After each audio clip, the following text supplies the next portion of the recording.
Hello YouTube, and hello to everybody who wants to get into the SuperPower 2 serious roleplay community. This is going to be a pretty short video, just explaining some basics for getting started in the roleplay community.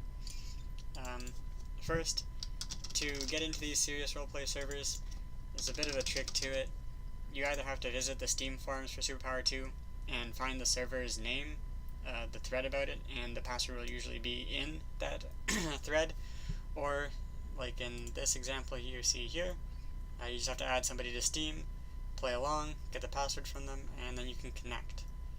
I'm going to be showing you some things single player, because I don't know if I'll be able to get away with some of these things in multiplayer. But they're very important. You'll want to learn all of these and utilize them every time you play in serious roleplay. So for this tutorial, I'm just going to go into the United States. Let's try to achieve world peace, and we'll start the game. Whoa, we don't want to do that yet. So the first thing I'm going to show you is something that makes people pretty angry. I don't understand why. Not really sure what it does. And people usually don't notice this. Just set your GTM, your global tax mod, to 100%. If anybody sees this, that you've done this, just pretend the computer did it before you took over the country, and just promise them you'll change it, and don't change it.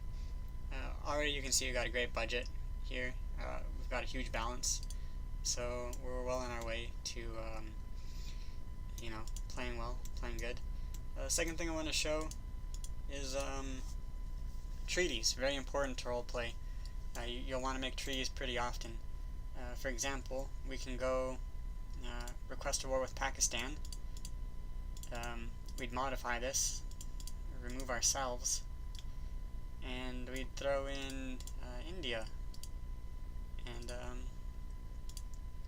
yeah, and they're at war now. So what we did was we sponsored that treaty there, and they went to war. It's pretty good, pretty useful. You can see they really hate each other now. Probably we can even get China to go to war with Pakistan now. So use sponsorship in treaties very liberally.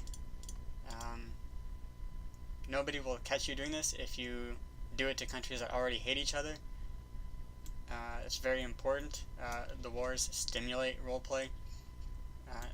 The admin will be very thankful that you've done this, generally. It looks like Pakistan is going to lose. That's no problem. I think you can do the same thing with Israel and some of its neighbors. Yeah, you can probably get Israel to go to war with Syria. Let's try it now.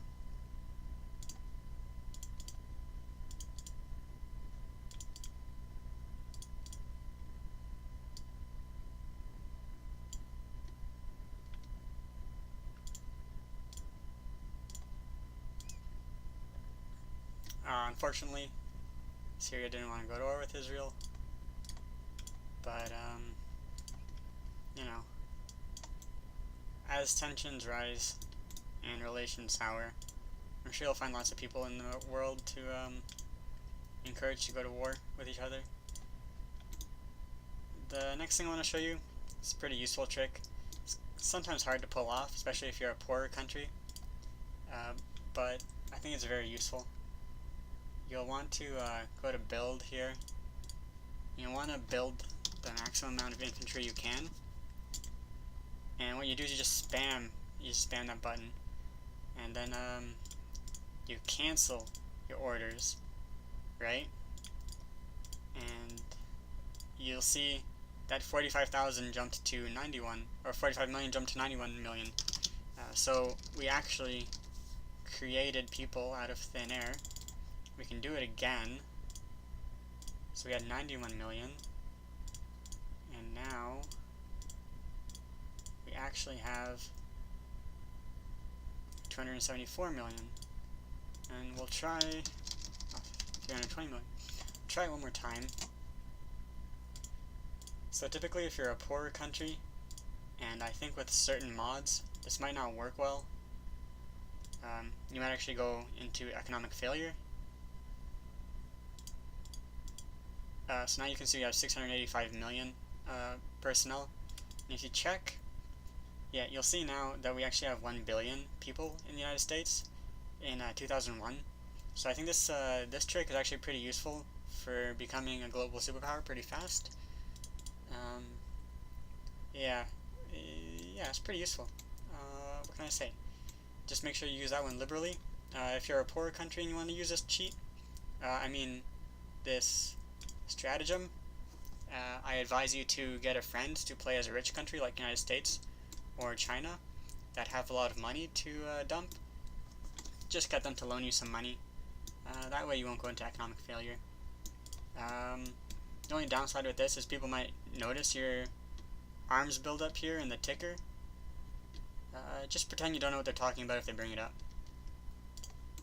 And that's pretty much it to get you started. There's a lot more tricks, a lot more strategies that you could use. But for now, I think if you want to just get started in the community, these things will be useful. I think the last thing I want to explain in roleplay is the actual role-playing aspect.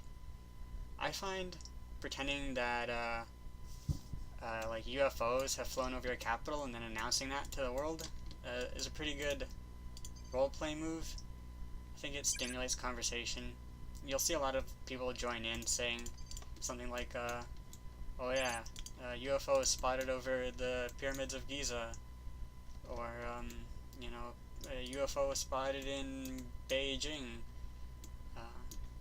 and everybody will really enjoy this except for maybe the admin of the server. But as long as people are role playing, I think it's okay and legitimate. And that's pretty much it. If you want to quit the server, there's actually a certain protocol. Usually if you want to leave, you just have to nuke somebody. Israel's a pretty good option because they're tiny. Yeah, just use all of our missiles here for that one. That's it. Thank you for watching. Hope you've enjoyed this video and learned something. See you next time.